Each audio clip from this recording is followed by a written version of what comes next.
আসসালামু আলাইকুম। আমি আজকে আপনাদের দেখাবো মুরগির বাচ্চা ব্রুডিং করতে কি কি ওষুধ লাগে সে বিষয়ে আজকে আপনাদের বলবো।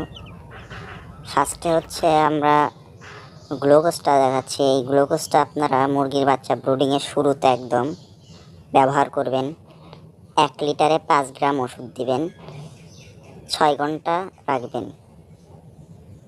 আপনারা গ্লুকোজের পরিবর্তে লাইসোবিটও ব্যবহার করতে পারেন। লাইসোবিটটা অনেক ভালো, এটা মুরগির ধকল নিয়ন্ত্রণ করে, রোগ প্রতিরোধ ক্ষমতা বৃদ্ধি করে। লাইসোবিটটা আপনারা 1 গ্রাম 1 লিটার পানিতে ব্যবহার করবেন, এটাও 6 ঘন্টা রাখবেন। এটা বিকালে ব্যবহার করতে পারেন, সকালে গ্লুকোজ, বিকালে লাইসোবিট। এরপরে আপনারা মুরগির বাচ্চা ব্রুডিং অবস্থায় টানা 7 দিন মক্সিলিন বেট অথবা রিনামক্স যে কোনো একটা দিতে পারেন। আপনারা 6 ঘন্টা রাখবেন, টানা 7 দিন ব্যবহার করবেন, রাত্রে 1 গ্রাম 1 লিটার পানিতে। আপনারা মুরগির বাচ্চা ব্রুডিংয়ের দ্বিতীয় দিন থেকে হ্যাপারটনিক ব্যবহার করবে 1 মিলি 1 লিটার পানিতে।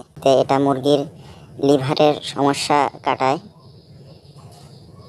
আপনারা এটা 3 দিন ব্যবহার করবেন। এরপরে ব্যবহার করবেন আপনারা মুরগির বাচ্চা ভ্যাকসিনের 5ম দিনের পরের দিন থেকে 6ষ্ঠ দিন থেকে থাইমিন প্লাস 1 গ্রাম 1 লিটার পানিতে ব্যবহার করবেন। 3 দিন অথবা 5 দিন খাওয়াতে পারেন। এটি মুরগির পা বাঁকা, ঘাড় বাঁকা, ঠোঁট ও পায়ের নখ বাঁকা, কম পাক গজানো এগুলোতে সাহায্য করে থাকে।